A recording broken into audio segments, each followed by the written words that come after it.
네, 시청자 여러분 안녕하십니까. 곽수상의 정치 라이브 오늘도 출발합니다. 렛츠고! 자, 지난주 목금을 잘 이겨내고 월요일 살아서 돌아왔습니다. 그래도 이게 멀리 가야 되기 때문에 여러분들 오늘도 많이 와주시고 주변에 소문도 좀 많이 내주시고 좋아요 꼭 한 번씩 눌러주시면 너무나 감사드리겠습니다. 자, 그럼 이제 오늘 저와 함께 해주실 또 두 분 모시고 이야기 나눠보도록 할 텐데요. 일단 오늘 매부쇼에서도 뵀었는데요. 저녁에도 함께 하십니다. 우리 박균택 의원님 먼저 소개해드립니다. 어서 오세요. 예, 안녕하십니까. 감사합니다. 의원님 오늘 굉장히 바쁘신 것 같아요. 조금 그랬습니다. 몇 시부터 나오셨습니까 오늘? 아침 일정이? 뭐 전화 인터뷰가 하나 있었습니다. 아침에. 예. 그거부터 준비를 해서 인터뷰 예. 하시고 이후에 일정들을 딱 소화하고 계시고.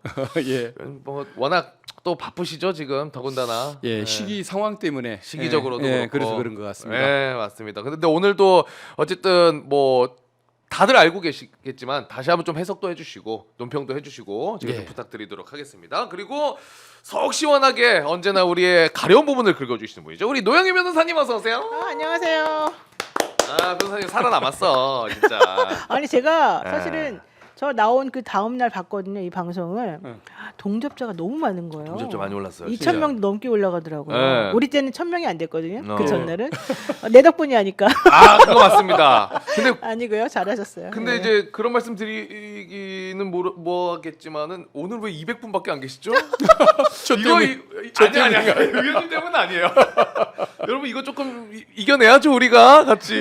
지금 200분은 조금 좀 속상합니다. 네, 소문 좀 많이 내주시면 너무나 감사드리겠습니다.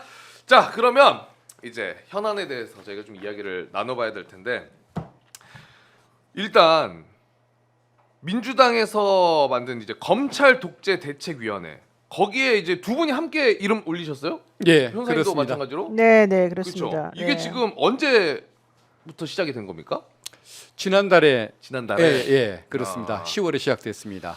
그 변호사님도 처음부터 함께 하셨고. 네, 그렇습니다. 근데 뭐 당연히 이야기를 해야 될 것 같아요. 이재명 대표의 1심 결과 알고 계실 겁니다. 이제는 많이들 방송에서도 이야기를 하고 지금 징역 1년에 집행유예 2년 너무나 이제 좀 충격적이기도 하고 우리가 전혀 예상하지 못했던 결과여가지고 방송에서 많이들 다뤄지고 있는데 근데 이제 제가 요걸 뽑아왔어요. 검찰 독재 대책위원회에서 이제 기자회견문이라고 해가지고 이렇게 기자회견 하셨더라고요. 근데 여기에 설명이 조금 잘 돼 있는 것 같아가지고 여기에서 말씀하신 거를 토대로 좀 여쭤보면 좋을 것 같아요. 이 기자회견문 보면 첫 번째로 이재명 대표가 국민의힘 의원 사진 조작에 관해서 설명을 했을 뿐인데 검찰의 궤변을 전제로 잘못된 판결을 했다라고 이제 첫 번째로 이야기를 했는데 요거를 기반으로 해서 어떤 게 좀 궤변이고 어떤 걸 잘못 판결했다고 생각하시는지 설명 좀 부탁드려도 됩니까? 이대로. 혹시나 해서 네. 이걸 만들어 왔는데 어. 신문을 해. 이거 좋다. 예, 이겁니다. 의원님. 야. 이러면 예. 이제 더 이해하기가 쉽거든요. 예. 네. 이 원래는 이렇게 여러 명이 사진을 찍었지 않습니까? 그렇죠. 근데 이재명 대표와 김문기 씨가 들어가는 부분만 이렇게 잘라서 이렇게 그 네 명이서 있는 것처럼. 무지 친한 사람들인 것처럼 또 뭐 특별한 관계인 것처럼 이 사진을 조작한 거죠. 이렇게 근데 여기에 대해서 이제 그 설명을 하고 싶은 것이 이 골프를 친 것처럼 사진을 조작을 했다. 사진을 조작한 것에 대한 도덕성, 조작적인 행태, 이런 정치적인 공격 행위 이것을 비판을 한 것입니다. 근데 여기에서 골프를 쳤냐 안 쳤냐의 질문을 받아본 적도 없고 골프를 안 쳤다고 직접 말해본 적도 없습니다.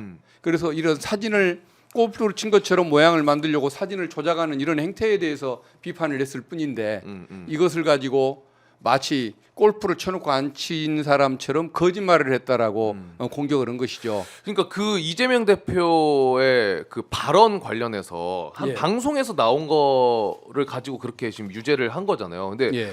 딱 그 방송에 있는 그 멘트, 그 사진이 조작됐다.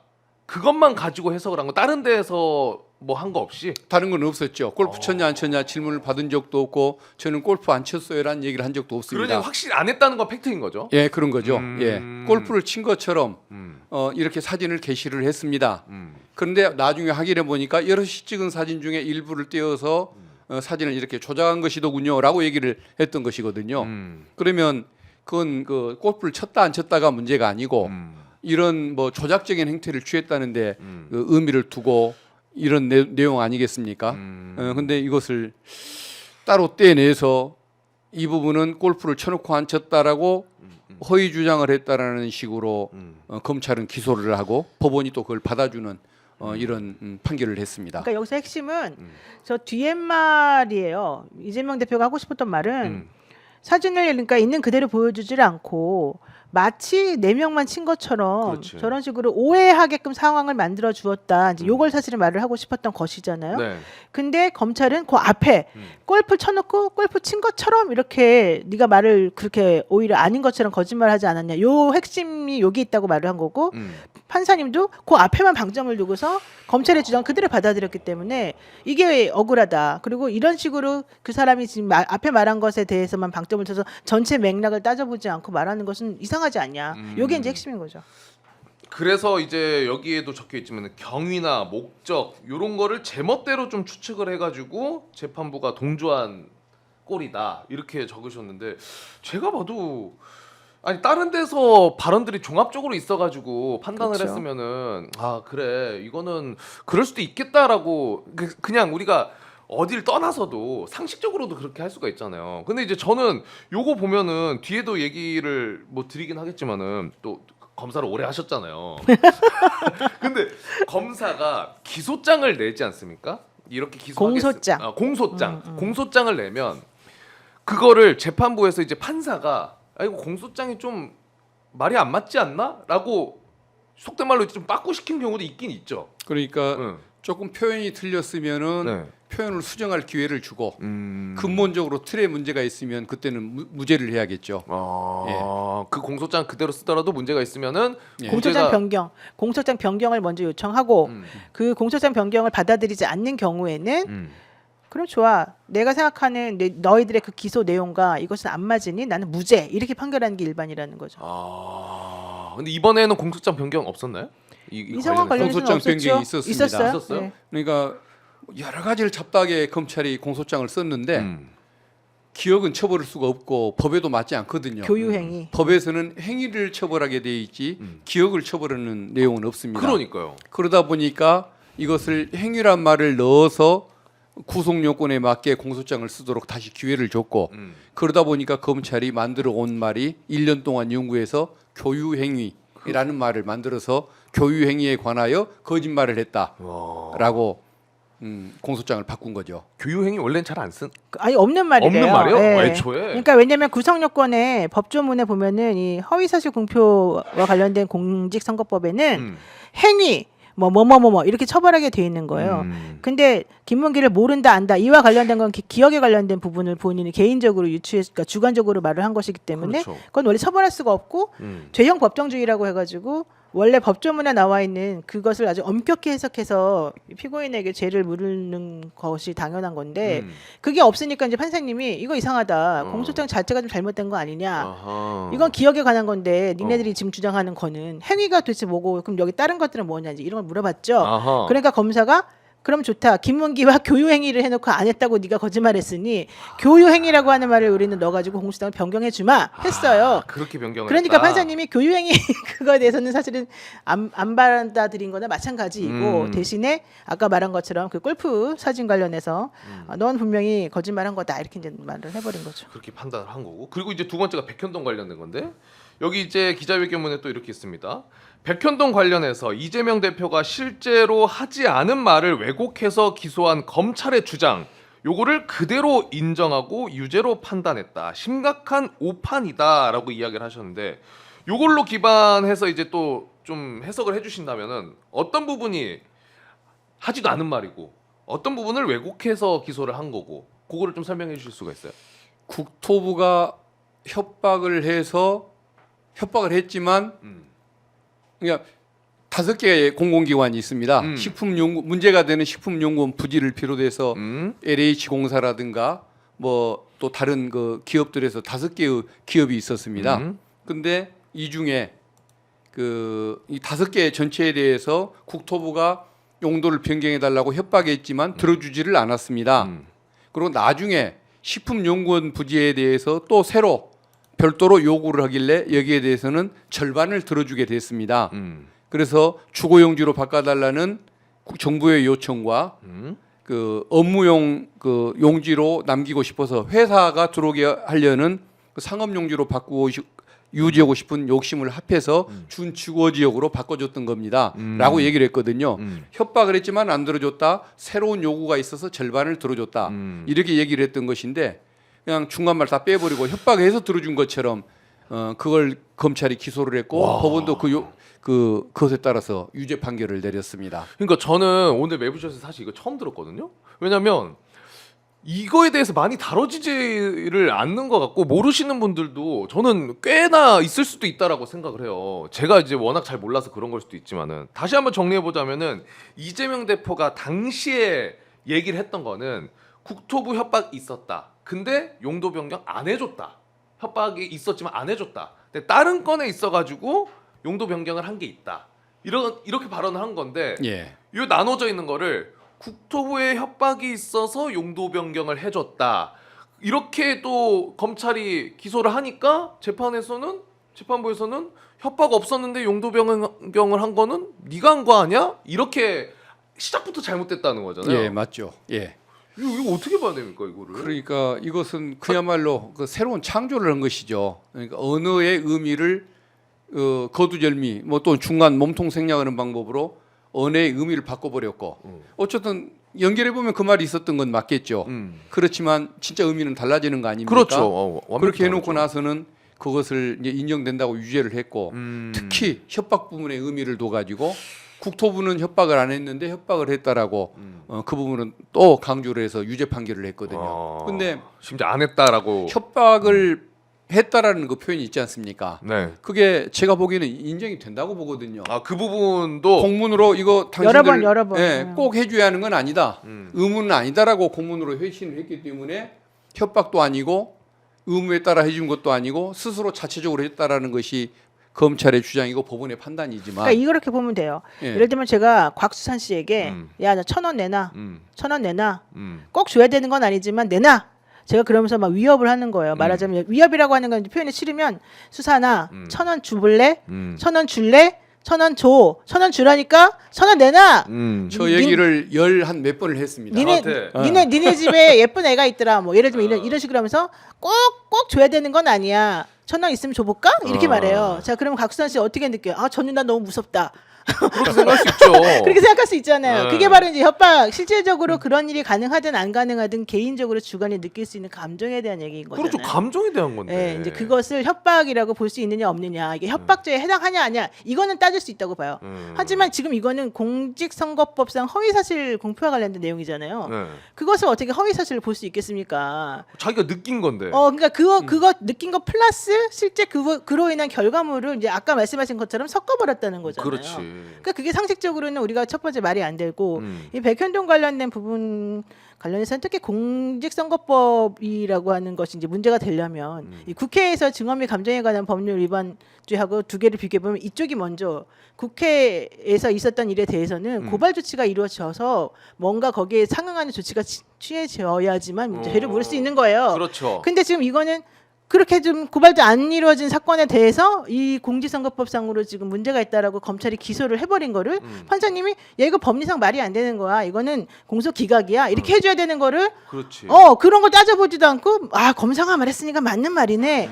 너 협박 느꼈지? 협박 안 느꼈는데 거짓말한 거지? 얘네들이 안 해줘도 된다고 했잖아. 뭐 이런 식으로 지금 판단 내린 게 잘못이다. 제가 그 판결문을 오기 전에 한번 쭉 봤어요. 엄청 한 150페이지 100페이지 넘죠. 예, 130페이지. 무슨 내용? 어쨌든 근데 방금 얘기해주신 부분을 좀 눈여겨봤거든요. 이게 원래 국회 증감법인가요? 맞나요? 네, 그게 맞습니다. 증언 및 감정에 관한 법률. 네, 그거에 따르면은 이게 이제 그 안에서만 사실 끝나는 건데 그 이재명 대표 변호하는 쪽에서도 그거에 대한 주장을 했는데 그걸 되게 인정하면서도 그렇지만 뭐 좀 인정하지 않는다 뭐 이런 식으로 약간 좀 제가 이해가 안 되는 게 이상한 건지 그러니까 모르겠는데 거기에 이제 국회 증감법으로 처벌받는 일이 있는 것은 가능하지만 다른 영역에서 불이익을 받지 않는다고 얘기했거든요. 그렇죠, 맞아. 근데 이 법을 적용한 이유가 뭐냐면 그 면책 조항을 여기다 적용할 수가 없다. 이유는 뭐냐? 이유는 뭐야? 첫째는 국정감사와 상관없는 발언들을 했다. 그리고 명백한 허위 그 진술들을 늘어놓았다. 그러니까 그 법에서 봐주고자 하는 취지가 아닌 것이 분명해서 못 봐주겠다 이거거든요. 근데 국정감사 현장에서 국회의원들이 질문하는 것을 다 보는데 그렇죠. 그게 국정감사와 상관없는 것이냐? 맞아. 그다음에 두 번째는 아까 심적 압박들을 그렇게 주는 것을 얘기했지 않습니까? 네. 공무원이 수없이 오고. 근데 거기서 그치질 않고 대통령이 그 식품연구원 부지를 특정해서 용도 변경에 협조하라는 발언까지 하거든요. 그 공문까지 내려보냅니다. 그리고 총리실은 또 정부 시책에 협조하지 않는 공무원들은 또 인적으로 문책한다, 직무유기 등으로 그러니까. 이런 표현까지 써서 공문도 보내고 그러는데 그것을 협박으로 표현한 것이 표현이 좀 부정확한 것일 수는 있지만 그게 명백한 허위 조작입니까? 그러니까 도대체 국감 목적에도 부합하고 표현의 뭐 착오라든가 부정확성은 좀 있을지 모르지만 의도적인 거짓말도 없는데 이게 어떻게 면책 조항이 적용이 안 되냐 이 말이죠. 그러니까 이것은 안 봐주려고 마음을 먹어버린 거죠. 예, 그리고 또 하나 아까 국토부가 협박했냐 안 했냐 협박을 설령 안 했는데 했다고 치더라도 이건 안 되는 게 뭐냐면 선거법에 보면 후보자의 행위 경쟁 후보자의 행위에 대해서 거짓말을 해야 처벌합니다. 아, 근데 그래요? 국토부가 협박을 한 거 아닙니까? 네. 제3자의 행위에 관한 얘기니까 선거법상 처벌받는 영역에 포함이 안 되는 겁니다. 근데 검찰이 이것을 가지고 피고인의 영역의 행위인 것처럼 만들려고 어떤 조작을 하냐면 국토부가 협박했다를 국토부로부터 협박을 받았다.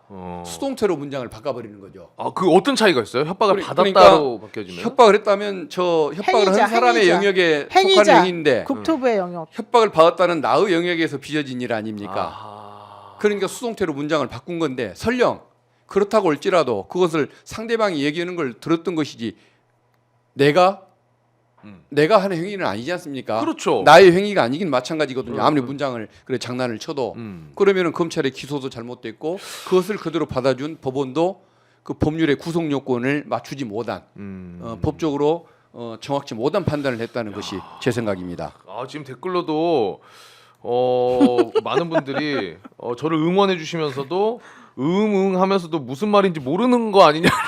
제임스 본드. 네, 아니야, 근데 이해되고 있습니다, 여러분. 아예 모르는 건 아니에요. 아, 근데 조금 날카로웠어요. 약간 날카로웠습니다.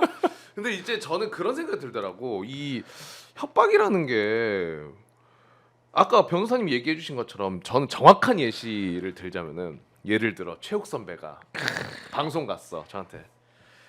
너 방송 그렇게 한다 이거지? 그래, 그렇게 해라. 너 하고 싶은 대로 해라. 이렇게 해요. 그럼 너무... 제가 그거를 그냥 내가 하고 싶은 대로 알아서 하라고 하시는구나라고 생각하겠어요? 그쵸. 당연히 좀 더 잘해라. 너 그렇게 했다가는 잘린다라는 뭐 약간의 격려일 수도 있지만은 압박으로 올 수도 있죠.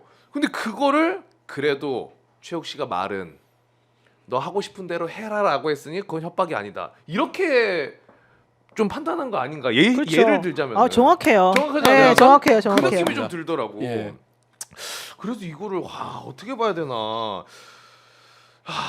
어렵네요. 어려워요 진짜. 근데 제가 이걸 조금 고민을 많이 했는데 제가 조금 욕을 먹을 수도 있습니다.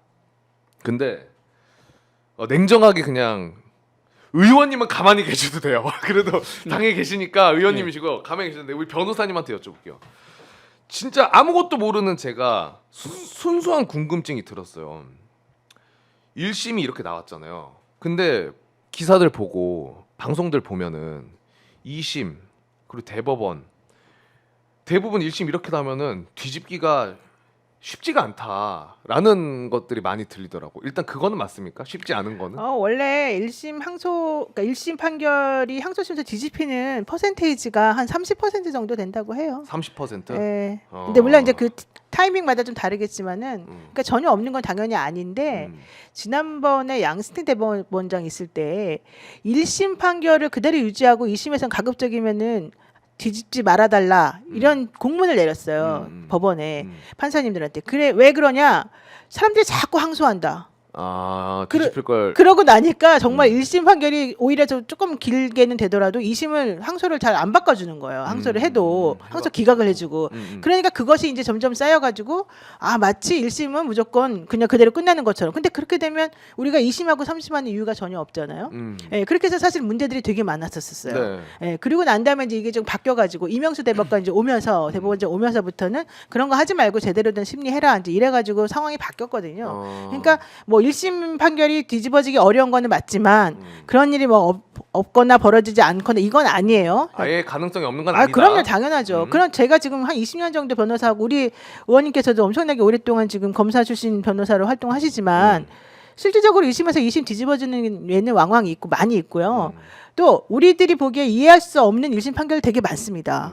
그럼 그런 판결 받을 때마다 전부 다 그대로 유지가 된다면은 대한민국이 어떻게 살아나겠어요? 그러니까 말이 안 되는 거고 이제 뒤집어질 수 있느냐 없느냐 이제 이 얘기를 하자면 1심에서 전제 사실을 잘못 판단하는 경우가 있어요, 판사들이. 그러니까 지금 우리 의원님 말씀하신 것처럼 지금 예를 들면 골프 사진 그 관련해서도 지금 그렇죠. 그 기초 사실이나 전제 사실을 정확하게 이해를 못하고 우리는 쓴 것처럼 지금 판단하잖아요. 또 두 번째 그 백현동 관련해서도 지금 이 협박을 받았다고 얘기하는 그 부분하고 실제 용도 변경하고는 다른 부분인 거잖아요. 그런데 지금 판사님은 그걸 섞어가지고 한 것처럼 지금 우리가 보이잖아요. 그렇죠. 그러면은 이게 결국은 기초 사실이나 전제 사실이 잘못된 사상 누각이 돼버려가지고 그 위에 쌓아올린 것들은 한 번만 치게 되면 다 무너지는 거예요. 그런 일이 왜 없겠어요. 그러니까 판사들이 그렇게 잘못을 한다 하더라도 2심이 있고 3심이 존재하는 이유가 그런 거잖아요.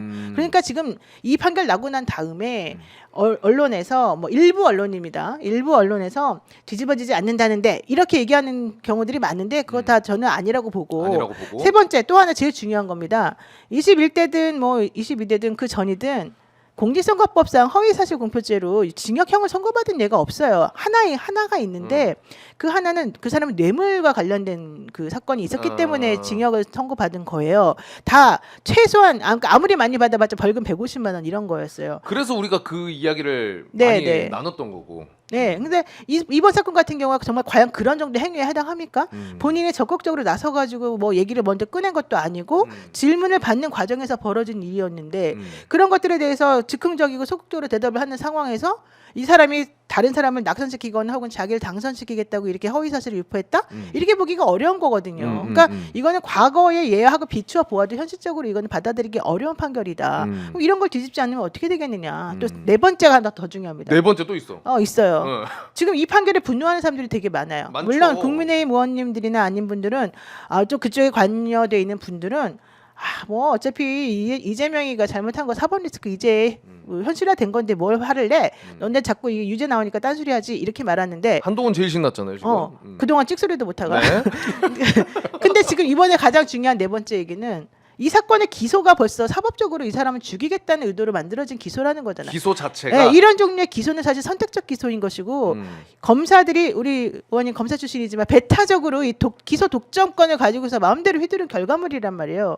이 사건에서 결국은 이런 식의 유죄 판결이 나올 수 있는 거는 이 대통령님의 권력이 아직 살아있기 때문이거든요. 그럼 결론적으로 우리가 충분히 예상할 수 있는 결론이 나왔어. 이거 뭐가 이상합니까? 이거 당연히 이제부터 시작이다. 이걸 뒤집을 수밖에 없는 상황이 됐다. 왜? 국민들이 더 이상 참지 않는다. 저는 그래서 이번에 유죄가 나왔지만 혹은 유죄가 생각했던 것보다 훨씬 크게 나왔지만 그래 그런 식으로 한다 이거지. 안 바뀌는구나. 우리가 한번 실력을 보여주자. 이런 생각이 하나가 들고 두 번째로는 25일날 위증교사 이게 더 어렵다고 하는데 그러니까요. 그 사건도 마찬가지로 유죄가 나온다 하더라도 이거는 사법적으로 정치적인 판결을 내린 그런 판결이라고 국민들이 많이 생각할 것이다. 오히려 이 생각이 들었습니다.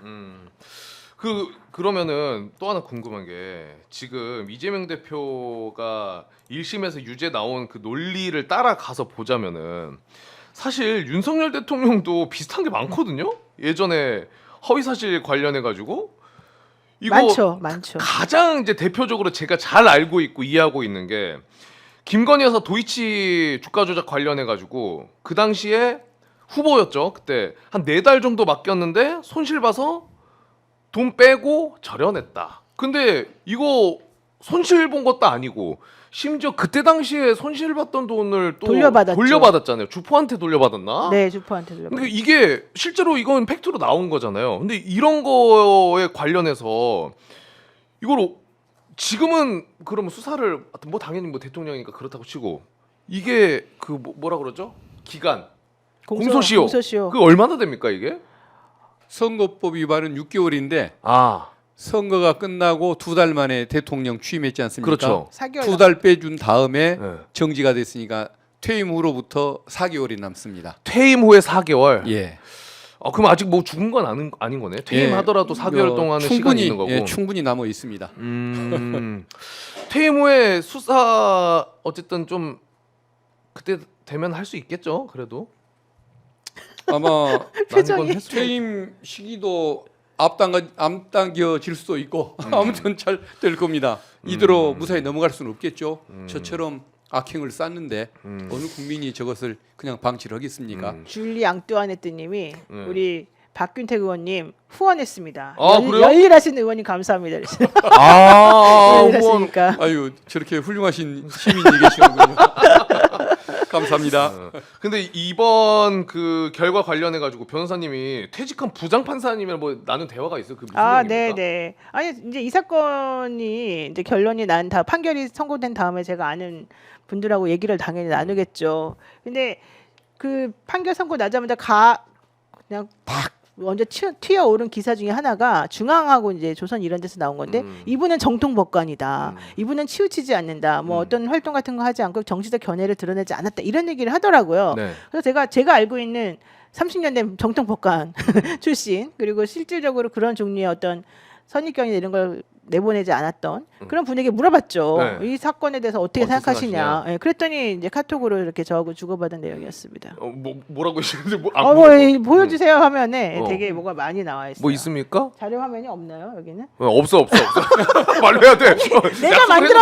내가 만들어서 올렸는데 그 정도 성의도 안 어. 보이다니. 잠깐 여기에 지금 원고에 있는 거는 원고 있는 걸 말해주세요. 선출되지 않은 법관이 네네네. 판사의 본분 망각.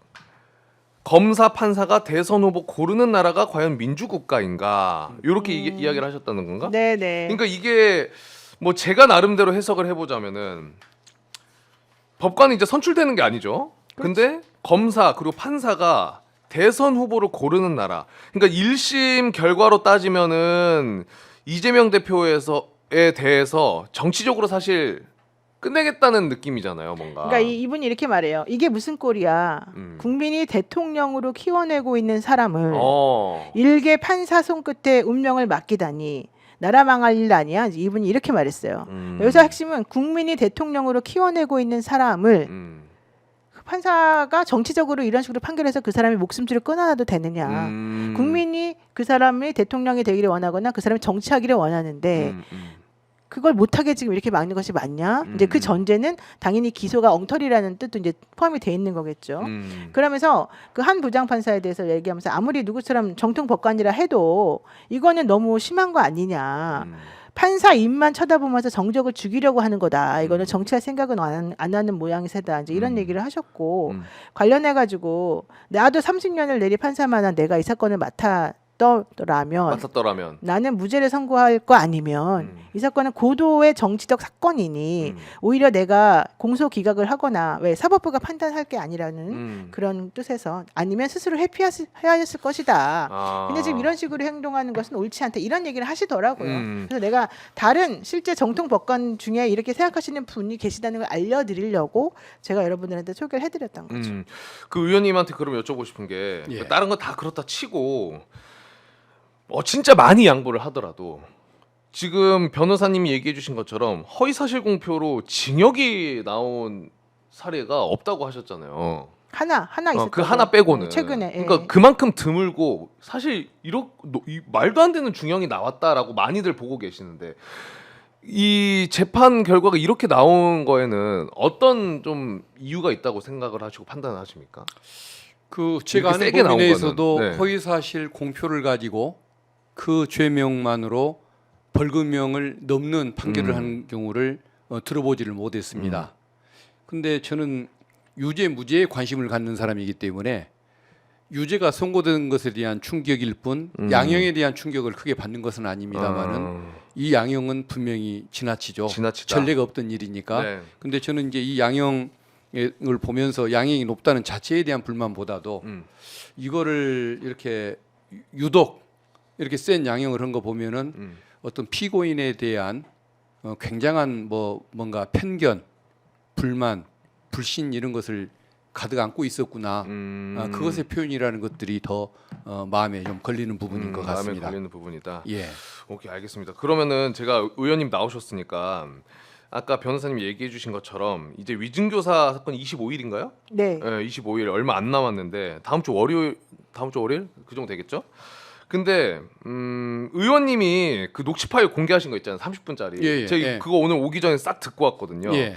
근데 일단 제가 어떻게 들었는지를 말씀드리기 전에 의원님이 생각하시기에 위증교사가 아닌 근거가 어떤 게 있는지 좀 설명을 해주실 수가 있을까요?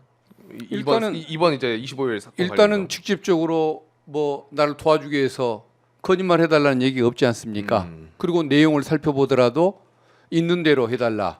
기억을 상기시켜서 해달라. 근데 그거는 확실히 있더라고. 이런 진짜. 얘기를 했지 않습니까? 네. 그리고 이제 그 대표적인 게 뭐냐면 그 내가 의견서를 하나 보낼 테니까 그 쟁점들을 한번 보고 과거의 기억을 한번 떠올려 봐달라고 얘기를 하니까 그때 김진성 증인이 뭐라고 하냐면 제가 거기에 맞춰서 라고 얘기하니까 바로 이재명 경기지사의 반응이 뭐냐면 아니 당신이 경험하지 않은 사실은 얘기할 필요가 없고 있는 대로 경험한 대로 얘기해 주면 된다라고 얘기하는 부분이 나오거든요. 네. 그것 때문에 이것은 위증이 될 수가 없는 거죠.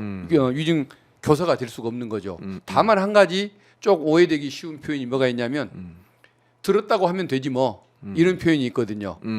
이거 안 들은 것을 들었다고 해달라는 의미인가 해가지고 저도 잠시 긴장을 하고 전반적인 문장을 봤는데 네. 너는 그 당시에 김병장 시장의 측근이었다.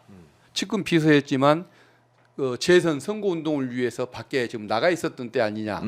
그러니까 계속 붙어 있었던 상황이 아니니까 구체적인 상황을 보지 못했을 수 있겠지. 그 대신 수시로 오가면서 상황은 전해 들었을 거 아니냐.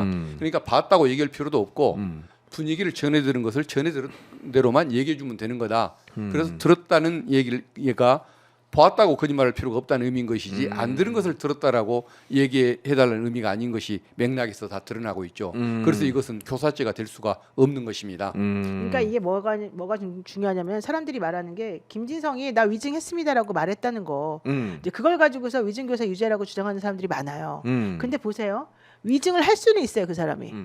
근데 위증을 시킨 거는 별개의 문제거든요. 한 거랑 시킨 거. 그러니까 곽수산이 거짓말할 수 있어요. 근데 혼자 스스로의 판단으로 거짓말할 수 있는 거잖아요. 그렇죠. 꼭 제가 안 시켜도 제가 시켜가지고 이 사람이 위증했다라고 하는 거는 위증 교사를 하려면 내가 절대 위증할 마음이 없었는데 시키는 제가 그 사람에게 위증을 시키도록 했기 때문에 그런 마음이 생겨나야지 위증 교사가 되는 거예요. 근데 본인은 그거하고 무관하게 그냥 내가 혼자 그렇게 거짓말할 생각이었어. 라고 생각한다면 그거는 위증 교사를 반드시 이퀄이 되는 게 아니거든요. 근데 사람들이 김진성이가 나 위증했습니다라고 말을 하니까 그러니까 넌 당연히 무조건 네가 위증 교사지 이렇게 판단한다는 거예요. 그게 말이 안 된다는 거예요. 알아들었어요, 근데? 아니 지금 저 재료 관련해서도 좀 여쭤보고 싶어요. 제가 그 화면 제가 한번 만들었으니까 한번 설명 한번 드려도 될까요? 의원님 설명 한번 앞으로 한번 정리합니다. 앞칸으로 더 앞에 있는 거. 그래 차근차근 가봅시다. 우리 진짜 차근차근. 일단은 위증 교사를 이제 했냐? 교사를 안 했다는 것이지만 더 근본적으로는 위증 자체를 한 적이 없다는 겁니다. 김진성 씨가 그러니까 가장 핵심적인 게 이거거든요. 이재명 대표가 듣기를 원했던 것. 증언을 서달라고 부탁한 이유는 뭐였냐면은 김병장 전 시장과 최모 PD 간에 고소 취소 약속 협의가 있었는데 그것이 이재명 변호사를 주범으로 몰아가기 위한 그런 둘 사람 사이의 야합이 아니었냐. 그래서 내가 누명을 쓰고 그러다는 것을 네가 좀 증언을 해주면 하는 이런 바람하에 저 증언을 부탁했던 거거든요. 근데 뭐라고 답을 했냐면 법정에서 김병량 제가 모시던 김병량 시장 성품상 그럴 뿐 아닙니다라고 얘기했습니다. 어허. 완전히 반대로 얘기를 했죠. 그러네. 위증이 없는 거죠. 저건 실제로 법정에서 저렇게 네, 얘기했다라는 얘기했죠. 거죠. 예, 예. 그러니까 이제 검찰이 저걸 기소를 못 할 거 아닙니까? 음. 그래서 기소를 못 하니까 두 번째 좀 넘겨주시겠습니까? 음. 저걸로 기소를 한 겁니다. 아 바꿨어요 또? 예, 어. 핵심은 기소를 못 해버린 거죠. 아 오케이 오케이. 이거 이해됐어. 바로 오케이 오케이. 그랬으니까. 그러니까 이제 주변부 얘기를 가지고 문제를 삼는 거죠. 너 그때 고소 취소 협의 과정 같은 거 밖에 나가 있어서 잘 몰랐을 텐데 아는 것처럼 얘기한 것 이게 위증 아니냐? 이게 이제 검찰의 주장이고 김진성은 내가 위증했습니다. 이재명 대표가 시켜서 위증했습니다라고 자백합니다. 처음에는 부인하다가 이 자백을 하죠. 근데 이 자백을 왜 하느냐? 그럼 왜 했을까요? 난 그게 궁금한 거야. 자기만의 경험이니까 아무도 모를 거 아닙니까? 네. 16년도 넘은 일에 대한 자기만의 경험이니까 전혀 자기만 아는 일인데 왜 굳이 나 위증범이 맞아요라고 얘기했을까? 응. 74억짜리 알선 수재 사건으로 검찰에 지금 수사를 받고 있습니다. 김진성 씨가? 예. 근데 저걸 2년째 기소를 안 하고 있습니다. 공범은 이미 기소해서 형을 그 김인섭이라는 응. 그 백현동 브로커 응. 거기는 유죄를 선고받고 항소심까지 징역 5년을 선고받고 그렇게 지금 진행이 됐는데 오. 이 김진성은 기소를 안 해요. 왜 그러냐면 아까 그 내용을 위증을 자백을 해줘야 하고 또 이재명 대표가 시켰다고 협조를 해줘야 하니까. 아 그럼 그 저는 이- 이거 전혀 몰랐네. 그 2번 다시 한 번만 좀 띄워줘 보시겠습니까? 2번. 예, 근데 억지로 자백한 것이 저건데. 음. 근데 이제 이제 문제는 뭐냐? 한번 아까 그 2번 화면 아까 좀- 2번 예. 자료. 예. 자 보십시오. 고소 취소 그 과정을 잘 모르는데 아는 것처럼 진술하는 것 이게 위증이라는 거거든요. 자 그러면 저는 저 말 자체가 거짓말이라고 보지만 인정한다고 하면 쳐봐요. 근데 저 증언이 이재명 대표한테 뭔 의미가 있습니까? 이건 아무런 관심이 없는 내용이기 때문에 위증을 부탁할 일도 없는 거거든요. 아 저거 관련해서는. 예, 그냥 나를 주범으로 몰려고 그런 야합을 했다는 것이 궁금했던 것이지. 뭐 이거 협의 사항을 네가 아냐 모르냐 이 과정은 아무런 의미도 없는 것이죠. 이런 주변부적인 가십적인 내용은. 근데 이걸 조사할 리도 없고 또 그다음에 저것을 알고 있다고 믿는 게 당연한 거 아닙니까? 왜 그러냐면 핵심 측근이고 그다음에 그 사건에 검사 사칭 사건에 저 고소 대리인이었거든요. 네. 그러면 김진성 씨가 그걸 안다고 믿는 것이 당연한 것이니까 안다고 믿고 있는 이재명 대표 입장에서는 위증을 부탁할 이유도 없지만은 그것을 진짜라고 믿고서 얘기를 하는 것이니까 허위의 그 고의가 없는 거죠. 그래서 이것은 위증도 없었고 원하는 것에 대한 관심도 없는 사항이었고 또 교사죄가 될 수가 없다. 고의도 없다. 고의도 그래서 없다. 이것은 유죄가 나오면 안 된다는 것이죠. 예. 근데 저는 지금 그 의원님 설명 들었을 때는 굉장히 이해가 잘 됐거든요. 그리고 마지막에 얘기해주신 그 의혹 관련해서도 전혀 몰랐는데 74억. 74 알선 수재 혐의가 있는데 기소조차 안 당하고 그 한 있고. 건이 있고 또 하나 또 있어요? 엑소불상의 알선 수재 사건이 또 있습니다. 두 개를 쥐고 있습니다. 검찰이. 아, 그러니까 이재명 대표의 저런 그 주변 고소 취소 합의 사실을 그때 네가 알았냐 몰랐냐 저 말도 안 되는 저 주변부적인 사실로 이재명 대표를 엮어넣기 위해서 징역을 3년이나 구형했지 않습니까? 그렇죠. 희한한 구형이죠. 근데 저런 짓을 하기 위해서 더 중요한 70억대의 알선 그 수재 사범을 지금 봐주고 있는 겁니다. 저건 직무유기죠. 예. 근데 검찰의 저런 뉘앙스는 의혹이 좀 많지 않아요? 우리가 그동안에 봐왔던 거 보면은 뭐 팩트라고는 아직 할 수가 없겠습니다만 약간 조금 신빙성이 있는 듯한. 김성태 저 대북 송금 사건도 그러니까요. 국가보안법 위반 사건을 봐줘버리지 않습니까? 맞아요. 협조를 받기 위해서 과거에 검찰이 사소한 편의를 봐주거나 10개 중에 좀 저 자잘한 거 괜히 이런 거 집어넣었다가 욕만 얻어먹을 거 이런 것을 빼주고 편의를 봐준 적은 있지만 그쵸. 국가보안법을 빼주거나 더 큰 저런 알선 수재 사건을 빼준 것 자체를 저는 본 적이 없는데 지금의 검찰이 왜 저렇게 변했냐에 대해서 정말 마음에 충격이나 쓰라림이 큰 마음이 거죠. 안 좋으시겠어요. 원래 검사장까지 하셨잖아요. 그 검사 후배들이 요즘에 하는 모습을 보면은 예. 좀 너무 답답하시기도 할 것 같고 예, 제가 퇴임하고 나서 이렇게 바뀌었잖아요, 많이. 그 뒤로부터 바뀌기 시작한 겁니다. 예. 그러면 근데 변호사님 이게 집중을 안 하고 있어. 아니 나는 이제 좀 빠져들고 있어가지고 이해가 굉장히 잘 되는데 왜 이게 더 위험하다 이런 이야기들은 왜 나오는 거예요? 왜 그러냐면 응. 그 녹취록을 응. 가지고 수없이 짜집기 된 녹취록 있지 않습니까? 아, 네네네. 뭐 예를 들어 아까처럼 그 의견서 보내면 네. 거기에 맞춰서 그걸 읽어보고 기억을 되살려 달라고 할 때 예 제가 거기에 맞춰서 이런 식으로 끊어버리는 겁니다. 그러니까 그 네. 공직선거법상 우리 그 며칠 전에 이제 발표가 있었던 선거 결과가 나왔던 거는 기억이나 주관적인 느낌과 관련된 공소 사실인데 있으니까 그거는 정말 처벌할 수 없는 거 아니냐. 네. 이게 이제 일반적인 사람들의 생각이었어요. 네. 그래서 당연히 그거는 무죄 나올 거라고 하는 사람들이 많았고 네. 정말 국민의힘 의원님까지도 야 이건 많이 나와봤자 많이 80만 원이야 나와봤죠. 이런 얘기를 할 정도였잖아요. 네. 그런데 오히려 위증 교사는 그 위증을 했다라고 하는 사람이 나 거짓말했습니다라고 자백을 해버리는 거예요. 그러니까 사람들이 아 제가 그럼 제가 위증할 이유가 뭐가 있어? 위증죄 처벌을 받을 위험을 감수하면서 이건 시켰기 때문에 혹은 이 전화 내용 들어보니까 뭐 의견서 보내준다고 하니까 변론 요지서 보내준다고 하니까 네. 그런 거겠지. 이게 훨씬 더 만약에 유죄가 나온다면 이게 더 유죄 나올 가능성이 높아. 이렇게 생각해가지고 사람들이 말을 했던 거지. 실제 위증 교사가 유죄라고 생각해서 그렇게 말을 한 건 아니다라는 거죠. 그러니까 내용을 모르면은 아까처럼 증언한 사람이 위증했다고 자백을 하지. 자기가 자백하니까. 검찰은 악마의 편집을 해서 나쁜 부분만 모아놨지. 그러다 보니까 오해하기가 쉬워서 그럴 겁니다. 그 제가 녹취록을 30분짜리를 쭉 들으면서 생각했던 거는 저는 이제 저 개인적인 정말 일반적인 관점으로 들은 그냥 제 소감평이라고 해야 되나? 생각으로, 네. 이재명 대표가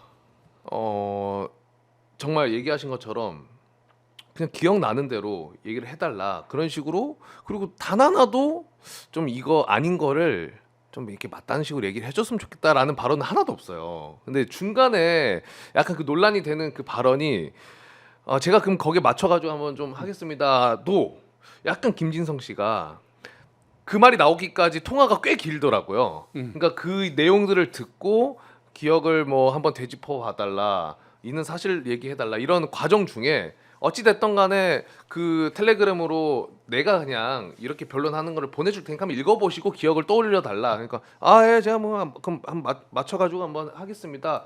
그렇게 막 크게 없는 사실을 있다고 하겠습니다의 뉘앙스는 전 아닌 걸로 느껴졌거든요. 근데 그거를 짜집기만 한 거를 또 따로 들어봤어요. 예. 근데 그걸 들으면은 약간 좀 그렇게 들릴 수도 있을 것 예. 같아요. 그러니까 이 짜집기가 굉장히 무서운 거죠. 사실상. 악마의 편집이 예. 중요하죠. 그래서 맞습니다. 그래서 제가 그 나무 위키에 쳐도 나옵니다. 진짜 30분짜리를 여러분들 한번 쭉 들어보시면은 이게 왜 위험하다, 제일 위험하다고 하는지가 약간 납득이 안 될 수도 있어요. 저는 약간 그렇게 느꼈어요. 예. 그거를 꼭 한번 듣다 보면은 시간 금방 갑니다. 생각보다 꼭 들어보시면은 좋을 것 같다라는 생각이 듭니다. 자, 그러면은 이 위증교사 관련해서도 어쨌든 이걸 지켜봐야 되는 상황인데 지금 최근 1심 보니까 좀 불안한 감이 없지 않아 있어가지고 이제 보는 건데 이거 여쭤봐도 되나? 진짜 냉정하게? 예. 이거 만약에 우리가 아무리 이렇게 이야기를 하고 말도 안 된다, 잘못됐다, 어떻게 이런 판결이 나오냐라고 하더라도 일단 결과적으로 재판 결과가 그렇게 계속 나와버리면 이거 어떻게 우리가 바꿀 수 있는 게 아니잖아요. 지금 당장은. 우리가 브라질처럼 되는 거죠. 룰라 대통령처럼 되는 거죠. 근데 그러면은 이걸 어떻게 해야 되는지 저는 너무 사실상 멀리 봤을 때 최악을 생각한다면은 그것도 생각을 어느 정도 해야 되지 않나라는 생각 들거든요. 그럼 어떻게 해요, 의원님? 만약에 이것도 대법원에서 쉽지 않게 돼버리고 진짜 최악을 생각한다면 위증교사도 만약에 조금 우리가 걱정하는 결과로 나와버리고 근데 그게 대법원까지 그냥 밀어붙여가지고 우리가 말도 안 된다 해도 그냥 나와버리면 끝인 거잖아. 그때는 그러면 쟤는 어떻게 해야 되는지 너무 걱정도 되기도 하고. 이런 건 노영희 변호사님. 그렇죠. 내가 의원님이 쉽지 않을 것 같아가지고 변호사님한테 아니, 여쭤본 거야. 제가 답을 먼저 하고 네. 노 변호사님이 또 해주시면 저 좋겠습니다. 진짜 걱정되는 마음으로 제가 그냥 욕먹을 각오하고 여쭤보는 겁니다. 이제 그래서 우리가 1, 2, 3 네. 그 심급 제도를 두는 것 아니겠습니까? 네. 그리고 그 또 법원이 가끔 이상한 판결, 뭐 또 고무줄 판결, 상식에 안 맞는 판결로 비난을 받는 그런 법관들도 있었지만 또 최근에 보면 방통위 그저뭐 의결 사항에 대해서 위법 의문을 확인해 주는 판결이라든가 네. 그다음에 또 그 대통령실에 쫓아갔던 시위 하려고 갔던 그분들 영장 청구했던 걸 또 기각을 하는 뭐 그런 판사들이라든가 합리적이고 정상적인 판결을 하는 분들이 훨씬 많다는 그런 신뢰를 우리가 가지고서 사법부를 바라보는 것이고 네. 또 1심에서 이런 그 문제적인 판결이 나더라도 또 2심, 3심에 훌륭한 또 법관들에 의해서 시정될 기회가 있다고 믿기 때문에 기본적으로는 사법 시스템에 대한 신뢰를 갖는 수밖에 없겠죠. 다만 이 정치적 사건에 대해서 이제 조금 그 추가적으로 이 특성을 반영해서 한 가지 말씀을 드리자면은 정치적 사건에 대해서 법원이 너무 적극 개입하려고 하는 것 그건 옳지 않다는 생각을 하거든요. 네네. 물론 평등 원칙에 비하면 똑같은 기준이 적용돼야 맞지만 네. 아까 말씀한 것처럼 국민이 선택하는 영역, 정치적인 표현의 자유, 국민 주권주의 뭐 원칙 이런 걸 생각한다고 한다면 법관 한 명에 의해서 그 어떤 정치인들의 운명이 또 그렇죠. 국민들의 선택이 좌우되는 일은 조금 그 드물어야 하기 때문에 법관들이 좀 더 신중해야 한다는 이런 말씀을 드리고 싶고 네. 특히 그 대통령 선거에서 이제 더 문제가 되는 거죠. 국회의원 선거는 그래도 큰 문제는 없는데 대통령 선거에서는 더 신중해야 하는 이유가 집권을 하지 않습니까? 네. 집권을 하면은 검찰권, 경찰권을 다 손에 쥐게 되죠. 인사권과 네. 지휘권을 갖게 되고 그러다 보니까 이제 그 정적 죽이기에 나설 수는 있죠. 네. 그러면서 국회의원과는 다르게 본인은 또 어떤 그 불소추 토큰을 갖지 않습니까? 네. 그러니까 대통령이 잘못 마음을 먹으면은 완전히 정적 죽이기에 나설 수 있는 이런 위험이 있는데 과거에는 뭐 관용과 화합과 또 뭐 취소 합의 취소에 의해서 사건이 무마되는 경우가 있는데 지금은 관대하지 못하고 수사 외에는 아는 게 없는 정권을 만나다 보니까 이런 일이 빚어지는 거 아닙니까? 이런 때일수록 법원이 더 중심을 잡고 견제자 역할을 해줘야 이게 민주주의가 살아날 수 있다는 이 말씀을 좀 드리고 싶고 그러면 뭐 훌륭한 법관들도 많지만 그렇지 못한 법관의 문제 때문에 이런 혼란이 빚어지는 건 어떻게 할 것인가? 네.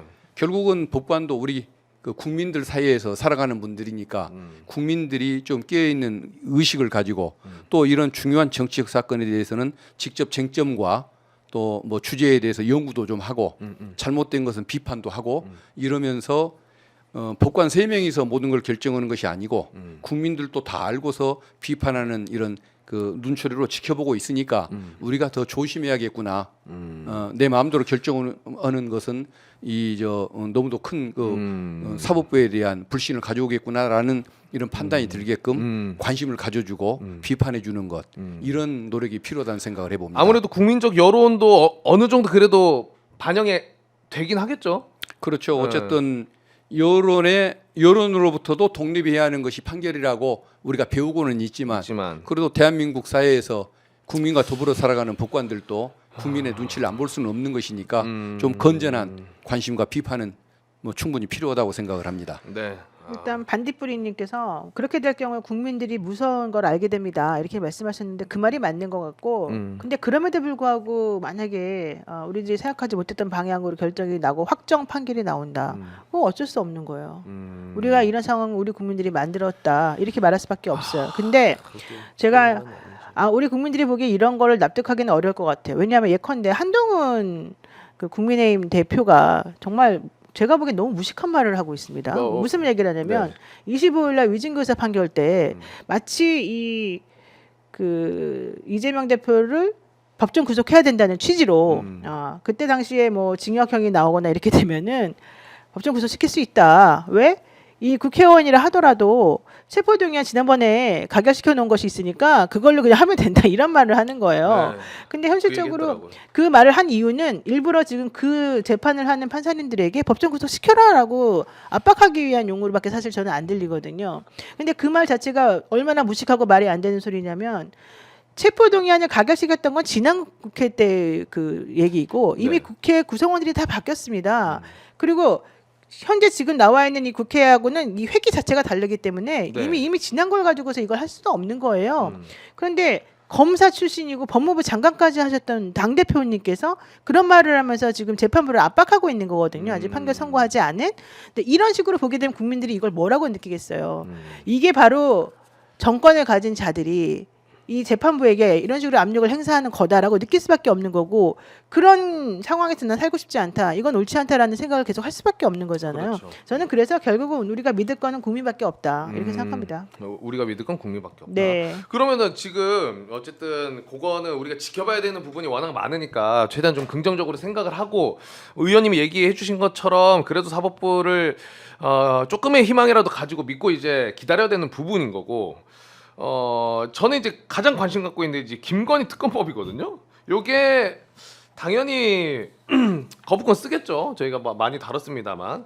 근데 당론으로도 지금 국힘 쪽에서는 행사 건의한다고 하고 근데 요 지금 19일이나 26일쯤 거부권 쓰지 않을까 싶은데 재표결 때요 28일 날, 28일 재표결 28일 때. 날 네. 28일쯤 재표결을 할 것 같다고 하면은 국힘 쪽에서는 일단 표단속을 하고 있을 것 같은데 이걸 어떻게 좀 뚫고 나가야 되나.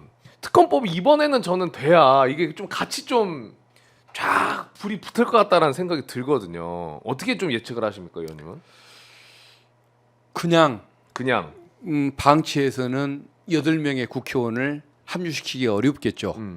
결국은 아까도 말씀드렸던 것이 야당이라는 것은 입 밖에는 힘이 없는 거 아닙니까? 결국은 국민이 함께 해줄 때 그때 힘을 받을 수가 있는 것인데 네. 국힘 의원들 8명을 오게 하는 방법이 뭘까? 국힘 의원들도 윤석열 정권에 문제가 있다는 건 다 알 겁니다. 네. 심지어 김건희 여사를 보호하는 옹호하는 발언을 하는 것 자체가 얼마나 국민 보기에 면목이 없었으면 그렇죠. 필리버스터도 안 하고 그냥 바로 퇴장을 했겠습니까? 맞아요. 자기들도 문제점을 알 겁니다. 다만 윤석열 정권이 무너지면 국힘의 힘도 빠지고 자기들도 함께 야당 의원으로 전락하는 이런 상황이 싫어서 동조를 못 하는 것일 텐데 단순히 그런 행동을 하면 윤석열 정권을 옹호하는 행동을 하면 단순히 야당 의원으로 전락하는 것이 아니고 야당 의원도 못되게 너희들은 떨어뜨릴 수밖에 없다라는 그 경각심을 갖게끔 국민들이 천만인 서명 운동에 좀 가입을 해주고 동참을 해주고 특히 국민들 마음에 따라서 당락이 좌우되는 지역들이 있지 않습니까? 그렇죠. 고정적으로 당선되는 지역들 말고 네. 국힘이 열심히 해야 당선되는 그 지역에 있는 국민들, 시민들이 좀 더 열심히 참여해주고 경고 전화도 주고 이거 당신 이게 합류를 안 해주면 재표결에 찬성을 안 해주면 다음에 안 찍어준다.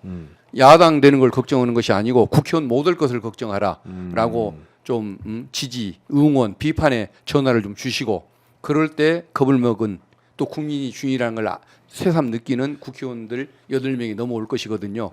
그래서 정말 서명운동 또 특히 민감한 지역에서는 전화기 운동 이런 쪽에 많이 좀 참여해 주시는 것이 제대로 된 나라, 정상적인 나라를 회복하는 그 지름길인 것 같습니다. 근데 상설특검도 좀 저는 같이 해결해 주셔야 될 것 같습니다. 상설특검이 훨씬 더 쉽고 훨씬 더 요건이 조금 덜 까다롭기 때문에 같이 진행을 하게 되면은 그거는 충분히 이 현재 국회 구성만으로도 해결할 수 있는 부분이라서 그거는 가능한 부분인 것 같아요. 근데 저는 정말 개인적인 생각이지만은 아무리 여당 의원들이라고 해도 국회의원 오래 하신 분들도 많이 계시고 할 거 아니에요. 국회를 그래도 사랑하는 마음이 있을 거 아닙니까? 그런데 지금 하루 걸러가지고 명태균 씨 녹취록이 계속 나오고 있는 상황에서 김건희 여사가 공천이든 인사든 개입한 정황이 너무 많아요. 너무. 그러면 저는 아무리 내가 집권 여당 국회의원이어도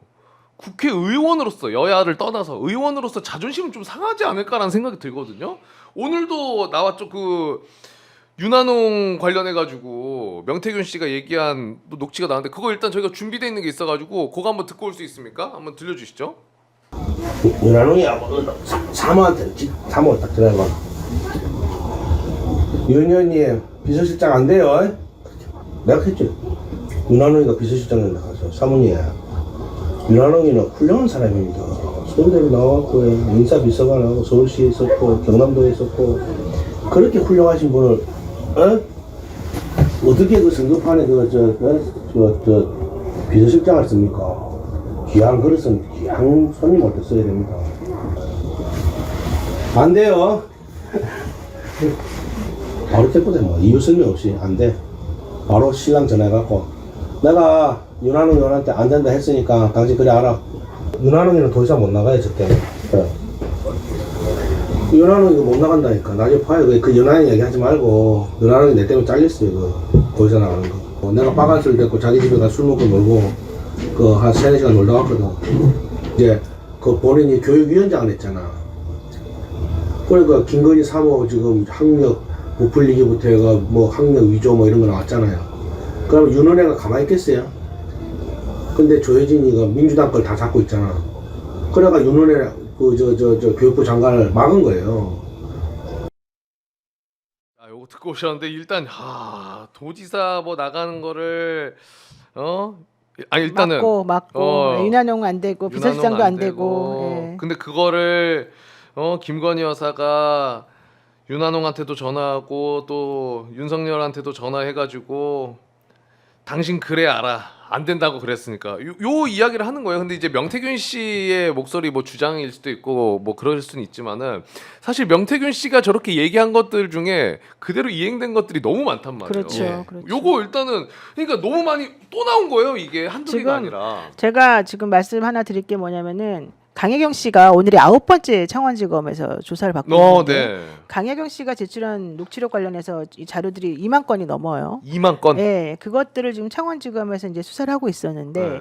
명태균 씨가 그 동안에 강혜경 씨가 말한 것이 거짓말이라고 그러면서 많이 부인을 했는데 그러면서 구속적부심을 청구하겠다는 얘기까지 나오니까 검찰에서 9번째로 이 강혜경 씨를 오늘 부른 거예요. 네. 그래서 불러가지고 지금 이제 김기현 변호사가 입회를 했고, 맞아. 예, 그래서 현재까지 9시 넘어서까지 사실은 이제 조사를 받았고, 아 그래요? 그리고 지금은 이제 조서 열람을 하는 중이에요. 그래서 조금 있으면 이제 나올 거예요. 이제 네. 조서 열람이 한두 시간 정도 걸리니까.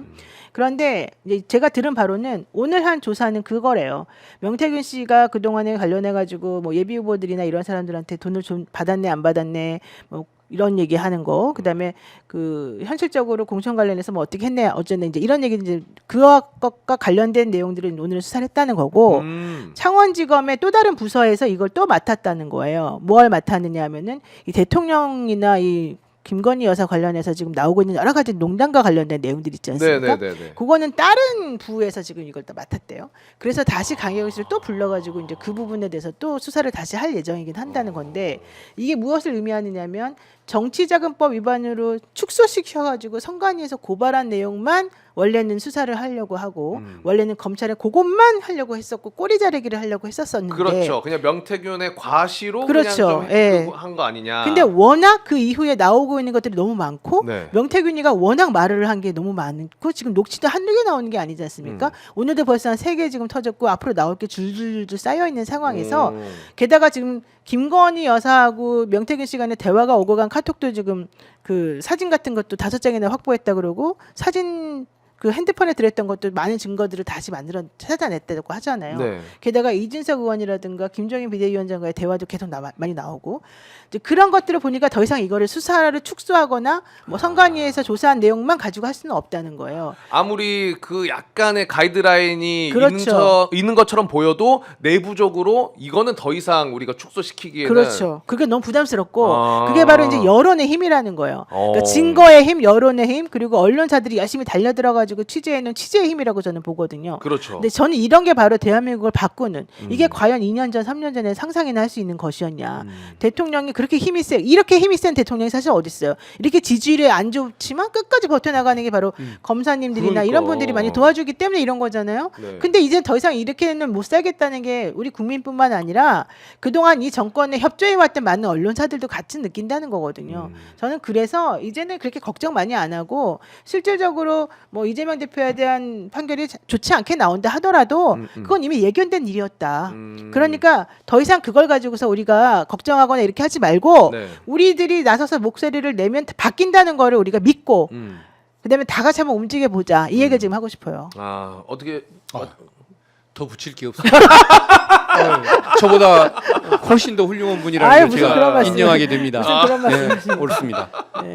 완벽하다. 예. 아 좋습니다. 대단하십니다. 그리고 이거는 어떻게 보십니까? 오늘 좀 기사가 많이 나오긴 했는데 저도 따로 지금 정리를 제 나름대로 해보긴 했습니다만은 이 김건희 여사 명리학자 관련돼서 오늘 조금 맞는 것 같긴 해요. 제 생각에는 뭐냐, 명리학자 류모 씨가 있는데 원래 이 사람이 19년도부터 그 보수 유튜브 이런 데 출연해가지고 윤석열 총장이 대통령 사주로 태어났다 뭐 이런 이야기를 했어요. 근데 19년도에 요 대통령 사주로 태어났던 얘기를 하고 김건희 여사가 한번 만날 수 없겠느냐라고 연락이 와가지고 아크로비스타 가서 만났고 그 뒤로 이제 상담을 해줬다는 거죠, 여러 번.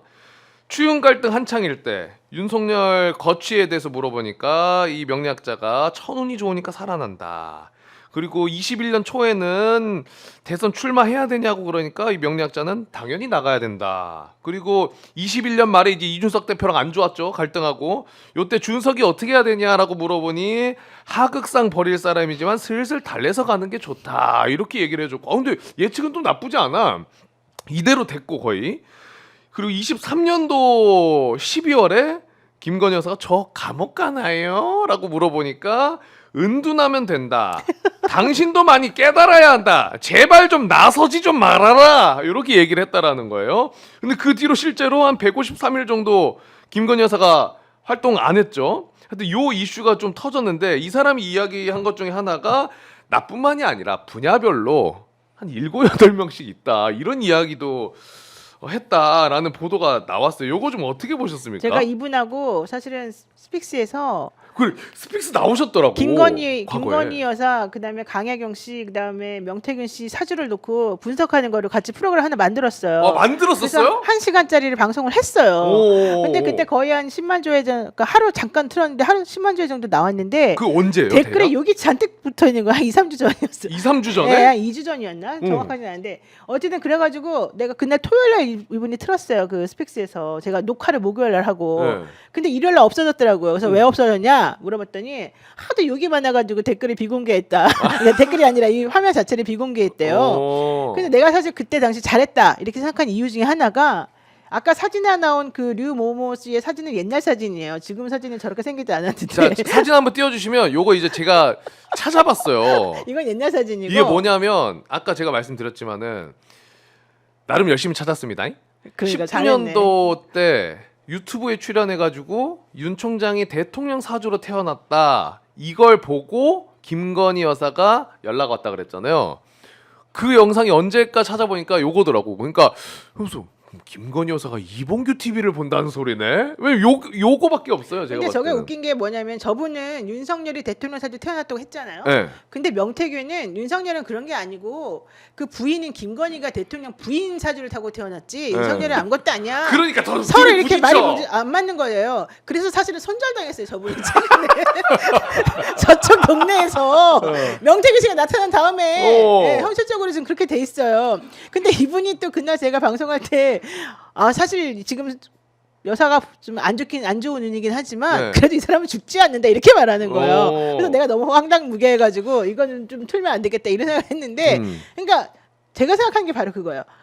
어떤 사람은 똑같은 사건에 대해서 이렇다고 말하고 어떤 사람은 저렇다고 말하고 그렇지. 명태균은 아무 근거도 없이 저렇게 말하고 또 저 유 원장님은 실질적으로 나는 명리학만 보고 사진만 풀이한 사람이야. 나는 이런 근거가 있어 이렇게 말해주거든요. 네. 근데 그런 것들을 우리가 다 어떻게 믿어요? 다 자기네들이 원하는 말 듣고 싶은 말 하나씩 해주는 것밖에 안 되는 거잖아. 그렇죠. 그러니까 저 원장님도 사실은 몇 년 전까지 되게 잘 나갔어 저렇게. 아, 그래요? 그러다가 갑자기 최근에 한 2, 3년 동안 좀 힘이 들어요 이분이. 실제로. 실제로 왜냐하면은 그러다가 이제 이 김건희 여사가 저 감옥 가나요? 이 카톡을 보내고 그다음에 이제 본인이 좀 풀이를 해줬는데 그 다음에도 약간 손절된 분위기여가지고 사실은 잘 나타나지 못했다. 자기 너무 힘들다 이런 얘기까지 사실은 그날 했어요. 김건희 여사가 감옥 가나 물어본 거 팩트입니까? 네, 물어본 거 팩트예요. 대박이네. 근데 원래 그게 다 비밀이었는데 네. 갑자기 저 취재한 기자가 네. 그 얘기를 딱 주워 듣고는 그거를 확인하러 거기까지 쫓아간 거예요. 그 원장님의 거기까지. 이 명리학자분한테? 예. 그래가지고 1시간 동안 마치 다른 사람인 것처럼 해가지고 막 여러 가지 사주를 들이대면서 풀이를 해달라고 했어요. 네. 그러면서 슬슬 풀어가지고 이 얘기가 나온 거예요. 기사가. 팩트는 막 의원님 이게 나라가 이게 말이 됩니까, 의원님? 그러게요. 이제 우리가 그 대통령을 뽑았는데 내용을 알고 보니까 영부인을 뽑은 것이었고 또 나라가 사실상 무속인들에 의해서 지배당하는 꼴이 됐다는 것 참 부끄럽죠. 저렇게 명태균 씨 인사에도 개입하는 것, 그러니까요. 외교 일정에도 개입하는 것 뭐 이런 것들 또 뭐 대통령 궁이 바뀌는 것, 어. 뭐 관제가 바뀌는 것 이게 얼마나 많은 그 세금이 들 것이며 국가의 품격이 떨어지며 국민들에게 실망감을 줍니까? 임기가 언제까지일지는 모르겠지만 좀 무속인들한테 좀 지배당하는 대한민국은 안 되도록 임기가 다하는 날까지 좀 그러니까요. 행동 좀 유념해 줬으면 좋겠습니다. 이거 제가 왜 원래는 무속을 제가 잘 안 다루려고 했어요. 왜냐하면 너무 좀 허무맹랑한 이야기로 괜한 그냥 몰아가기인가 싶어가지고. 저는 좋아하는데. 아니 그러니까 이전까지는 제가 좀 그런 게 있었어요. 아, 그렇구나. 근데 왜 하냐면 무속 관련해 가지고 나오는 이슈들이 너무나 많고 방금 얘기해 주셨고 기사도 나왔지만 이게 팩트라고 한다면은 아니 나 감옥 가냐고 물어보는 것도 그렇고 그뿐만 아니라 이게 심각한 이유가 이 기사를 보면 방금 정리해 드린 기사를 보면 뒷부분에 이게 있습니다. 정부 초기에 대통령실에서 일했던 비서관이 언론사에 이런 얘기를 해요. 김건희 여사가 중요한 인사를 고려할 때 사주를 즐겨본다는 얘기를 들었다. 그렇죠. 그리고 여사가 대통령실 직원을 뽑을 때 이력서를 보는데 이력서에 사진과 생년월일이 적혀 있어서 무당을 통한 사주 본다는 말도 있었다. 대통령실 비서관으로 일했던 사람이 요거를 실제로 그 당시에 많이 들었다는 거예요. 근데 이제 중요한 거는 사주 보는 것도 당연히 문제지만은 김건희 여사가 대통령실 직원 뽑을 때 이력서를 본다. 이것도 사실 말이 안 되는 거 아니에요? 예. 그렇죠. 말이 안 여사가 할 되죠. 수 있는 뭐 넘어서는 거죠. 아예 권한을. 넘어서는 거죠. 그리고 국민의힘 출신의 한 국회의원도 캠프나 인수위원회 시절 때 그런 사람들의 조언을 들었다는 건 알고 있는데 대통령이 된 이후에도 그러리라고 생각하지 못했다. 이게 문제가 큰 이유는 김건희 여사가 이렇게 무속을 본다면 아까 저희가 녹취록 들려드렸지만 명태균 씨의 녹취도 팩트라면 그렇죠. 윤한홍이나 이런 거 내가 뭐 이렇게 했으니까 그렇게 알아 라고 대통령한테 그냥 통보하고 끝이라는 거잖아요. 게다가 정신교육도 시켰대잖아요. 어, 그 식구들을. 명태균 씨가 네, 3일 동안 막. 이게 너무 그냥 허무맹랑한 아유 무속을 하면 어떡합니까의 문제가 아니라 너무나 심각한 국정 개입의 증거들이. 이슈다. 맞습니다. 증거다 맞아. 와, 증거가 나오는 거죠. 변호사님 너무 잘한다. 저는 이거 굉장히 큰 걸로 좀 보고 있는데 그 시기적으로 맞춰보면 좀 그게 이해가 되네요. 아니 저는 사실은 그 명태균 씨 녹취를 많이 들은 사람이잖아요. 네. 사실 공개 안 된 녹취도 제가 다 들었거든요. 네. 그러면 그 녹취들을 흐르는 내용을 싹 살펴보게 되면요. 음. 앞에 뒤에 중간이 다 연결이 돼요. 음. 그리고 저 사람 말이 그 말할 때마다 다 정말 사실로 결정난 것들이 되게 많고 현실적으로 연결된 것들이 너무 많아서 저는 저런 거 나올 때마다 대통령실이 뭐 아니다 용산에서 아니다 이렇게 얘기하는 게 되게 좀 이상했었어요. 근데 앞으로 계속해서 나오겠지만 한번 여러분들이 그 처음에 나오는 것부터 날짜별로 한번 이거를 다 들어보시면은 그리고 그 날짜별로 있었던 그 당시의 사건들을 다 정리해가지고 한번 인터넷으로 찾아가지고 한번 맞춰보시면은요 네. 그게 다 맞다니까요. 그러니까. 그리고 그 청와대 넘어가는 그 부분 있잖아요. 청와대도 이제 뭐 된다 안 된다 해갖고 용산으로 넘어간 그 관련된 중간의 과정들도요. 처음에는 용산 넘어가는 게 없었다는 거예요. 최근까지도. 그러니까 대통령이 이제 들어와가지고 네. 그 발표할 때까지도. 근데 실질적으로 용산으로 가야 된다고 하는 걸 이 사람이 얘기하고 난 다음에 이제 확 바뀌었다는 얘기거든요. 근데 그런 식으로 이게 너무 많아요, 건이. 그래서 저는 이게 그냥 단순히 아니다라고 부인하는 것으로는 이분들이 더 이상 이제 해결할 수 있는 상황은 아니다라고 저는 생각을 해요. 우리 그 지금 그 단에 속해 계시기 때문에 다 잘 아시잖아요. 예.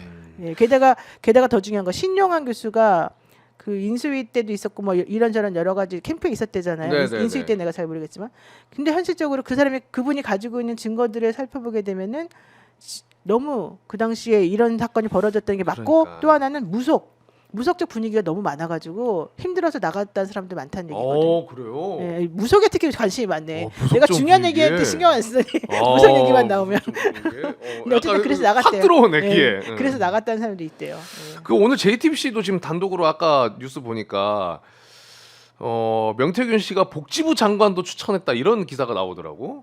근데 결국에는 이게 타고 가려면 지금 명태균 씨가 구속이 돼 있으니 그 얘기해 주신 것처럼 창원지검의 또 하나의 부서에서 또 이제 조금 더 집중적으로 팔 수도 네네, 있다는 예. 거잖아요. PC 자료들이 많이 나왔으니까. 네. 예. 근데 그 부서에서 더 타고 가다 보면은 어쨌든 이 공천 개입이나 인사 개입에 대해서는 훨씬 더 많이 나올 수 있는 거 아니에요? 자료들이 너무나 방대하게 펼쳐져 있으니까. 그러니까 그 자료들을 버릴 수는 없잖아요. 이게 예. 포렌식에서 나왔는데. 결국은 그 의지를 하긴 하겠지만 네.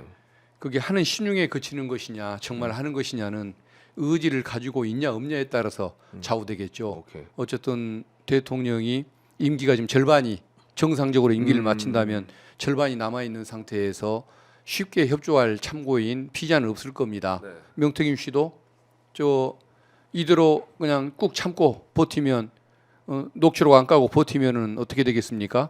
구형이 낮아지거나 또 형을 선고받더라도 낮게 받거나 또 형집행 정지 가석방으로 일찍 풀려날 수도 있는 이런 타입의 가능성이 있기 때문에 적극적으로 협조를 안 할 가능성이 있거든요. 다른 사람들도 마찬가지일 겁니다. 그렇죠. 그렇기 때문에 이런 경우에 필요한 것이 이제 수사하는 검사들의 의지인데 야당 대표를 70명이 그냥 집중적으로 3년씩 쪼아대던 그 정성, 의지를 여기 한번 보여주기를 여기 한번 기대할 쏟아달라. 뿐이죠. 예. 마지막으로 하나 여쭤보겠습니다. 그래도 검사를 오래 하셨으니까 그 창원지검 그 부서에서 어쨌든 검사들이 조사를 하잖아요. 조사를 아예 안 하면 이제 자료 자체가 없을 건데 이렇게 조사를 시작해서 조사하다 보면 나오는 부분들이 있을 거 아닙니까? 그럼 당연히 그 정리도 할 거고 요거는 계속 어느 정도 보존 기간이 있어요? 그러니까 사라질 수 있는 혹여나 저는 이거를 증거를 없애버릴 인멸할까? 수가 아, 기록을 네. 아마 내가 조사한 거 없애지까지는 못하겠죠. 정상적이라고 한다면 정상적이라고 한다면 어느 정도의 상식을 가졌다면 없애지를 못하는 게 나중에 증거 인멸이나 이런 것들이 들통났을 때 본인이 형사처벌 대상이 되는 수가 있으니까 그렇게까지는 안 할 텐데 어쨌든 보존 기간은 공소시효 끝날 때까지 보존을 하게 돼 있으니까. 아, 그래요? 예. 또 이처럼 중요한 기록은 영구 보존 문서로 뭐 분류될 수도 있겠죠. 그래서 이게 쉽게 뭐 사라질 증거는 아닐 거라고 보는데 얼마나 열심히 찾았는지 이게 조금 의문이고 그리고 이제 중요한 게 압수수색의 생명은 초창기에 이것을 압수수색하는 작업이 필요했던 것인데 작년 12월에 이걸 압수수색도 하고 적극적으로 핸드폰도 찾고 그렇죠. 그랬던 노력이 필요했을 텐데 너무 뒤늦게 나선 것도 좀 아쉽다는 생각이 듭니다. 오늘 P&R 압수수색했어요. 맞아요. 네, P&R 그리고 며칠 전에 압수수색하고. 포렌식 업체도 압수수색해가지고 사실은 그 카톡 관련된 사진 2만 장 또 복구해서 가져간 거고요. 예. 그러니까 너무 늦긴 늦는데 예. 그럼에도 불구하고 그 증거를 함부로 없애기는 어려울 것이다. 그렇죠. 예. 예, 저도 그렇게 됐으면 좋겠고 왜냐면은 처음엔 그런 불안감이 있었거든요. 맞아요. 창원지검에서 조금 더 수사를 한다고 했을 때 그냥 또 하나의 봐주기성으로 그냥 명분용으로 혹시나 이거 수사하는 거 아닌가라는 불안감이 있었는데 점점 나오는 거 보니까 우리가 보도로 나오는 그 증거들만 봐도 이거를 봐주기용으로 하기에는 나오는 검찰별로 나오는 이슈들도 얘네가 봐주려고 이런 이슈를 이렇게 내보내나? 라고는 생각이 잘 안 들더라고요. 그러니까 저항하려고 내보내겠죠. 아. 봐주라는 압력에 저항하려고 하는 의로운 사람들이 또 있겠죠. 그래도 숫자가 많아지면 예. 반드시 또 그렇죠. 그런 사람도 다른 있겠죠. 사람은 또 섞여 있을 수가 있으니까요. 제가 이런 말씀 드리기 뭐하지만 의원님 그 속된 말로 다 썩어 있진 않겠죠? 네, 그럴 겁니다. 그렇죠? 저는 그렇게 믿고 싶습니다. 지금까지 욕을 먹게 했던 것이 어쨌든 그 특수부 중심의 그 정치 검사들, 간부들 중심이었던 것이고 또 숫자가 많이 관여하다 보면 그 중에 이빠른 소리를 하는 검사, 수사관들이 있다고 했었을 때 그 말을 무시하고 맞아. 또 뭐 자료를 함부로 은닉하고 이렇게 넘어가다가는 언젠가 그게 들통이 나서 본인이 그 자리를 대신 피의자 자리를 대신할 수도 있는 상황이라 함부로 경거망동하지는 못할 걸로 믿습니다. 아, 그러길 바랍니다. 왜냐면 제가 뭐 짧게만 말씀드리면 제가 매불쇼를 지금 한 8년 동안 하면서 이렇게 시사를 관심 가져본 게 처음이에요. 8년 동안 저희 사이다 헤드라인 뉴스 코너가 계속 있었는데 시사에 그 전에는 왜 관심이 없었을까? 이 정도까지는 아니었거든요. 그냥 뉴스 이런 일이 있었습니다. 전하고 끝냈는데 이번 정권 때 뉴스를 다루다 보니까 저도 너무 잘 모르던 저도 이건 좀 아니지 않나? 라고 생각을 해가지고 지금 이제 더 공부하고 이걸 어떻게 봐야 되나 나름대로 이제 고민도 해보고 하는 과정에 이제 감사하게도 이 자리에 앉게 된 건데 지금 생각해 보면은 최순실 씨가 조금 안 된 면이 좀 있죠. 와 재평가 최순실 재평가 맞아요. 너무 충격을 국민들이 받는 바람에 사실은 그 여론이 안 좋아서 너무 센 영향을 그러니까. 센 영향을 받았는데 지금 걸리는 사람들은 좀 덜 놀래다 보니까 사실은 지금 사안이 더 훨씬 심각하거든요. 심각하고 더 많죠. 최순실 씨가 굉장히 뭔가 나쁜 짓을 많이 한 것 같지만 알고 보면 자기 딸 입시 문제, 자기 딸 말 사주는 거, 박근혜 대통령의 그 뭐야죠? 나중을 생각해서. 후임을 위한 자리 만들기 이런 일에 굉장히 관심의 폭을 적게 만들었지 국정에 폭넓게 개입하거나 인사 개입을 뭐 특별히 많이 하거나 이런 일은 없었거든요.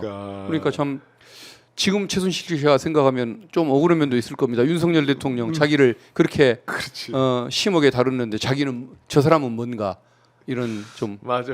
형평감을 느끼겠죠. 그러니까 최순실 씨가 뭐 잘하고 박근혜 대통령이 잘하고 이런 건 아니지만은 그거에 비교했을 때 지금이 너무 심각하니까 맞습니다. 아 오히려 차라리 그때가 뭐 낫진 않았지만은 걔네는 좀 불쌍하긴 한 측면이 없지 않아 있다 뭐 이런 포인트가 있는 거죠. 근데 문제는 그렇게 심하게 그때 했던 사람이 바로 대통령이라는 거죠. 그러니까. 네, 근데 그분이 지금은 오히려 이런 상황이 됐다니 아이러니합니다.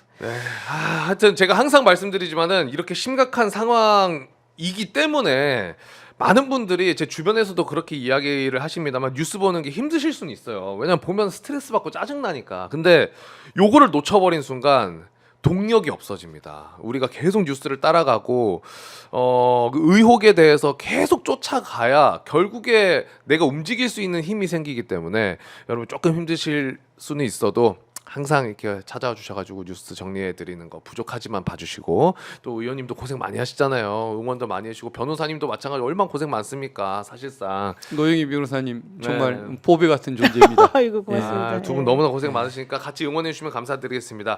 오늘도 늦은 하나만 말씀드리면 하나 말씀하셔야죠. 아니 아까 혼민정음님께서 여기 찾아 들어오는데 너무 어렵대요. 어렵다고? 네, 왜냐면 지금 국회 생방을 오마이뉴스에서 같이 해서 맞네. 그래서 오늘 많이들 못 들어오신 거래요. 박장범 인사청문회 네, 그거 보고 지금 계시는구나. 과방위에서 하고 있어서 그것 때문에. 네, 너무 슬퍼하지 마시라고. 그래서 좀. 저 때문은 아니군요. 우리들이 같이 나왔는데 저도 사실 걱정했어요. 예. 예. 박장범 근데 뭐 짧게만 얘기하자면 되겠죠. 그래도 밀어붙이겠죠. 아유 뭐. 무조건 하시겠죠. 이것도 의원님 아니 인사청문회가 언제 그냥 좀 이렇게 버티다 보면은 그냥 결국엔 될 건데 이런 게 사실 인사청문회가 아니고 이렇게 기획 얼마나 불쌍합니까 유일하게 그거 떨어져가지고 자기가 중간에 나가서 그러지. 그건 맞지. 하여튼 오늘은 저희가 여기서 좀 인사를 드리고요. 내일 또 저녁 9시에도 알찬 소식으로 조금 힘들 수는 있겠습니다만은 그래도 최대한 좀 즐겁게 유쾌하게 가보도록 하겠습니다. 함께해 주신 의원님 너무나 감사드리고 예, 감사합니다. 스케줄 또 있으세요? 없습니다. 이제 마지막 스케줄? 오늘 하루도 고생 많으셨습니다. 예, 감사합니다. 변호사님도 너무 고생 네, 많으셨고 고맙습니다. 좀 이따 또 방송하시는 거 아니에요? 아니요. 마지막 스케줄? 네.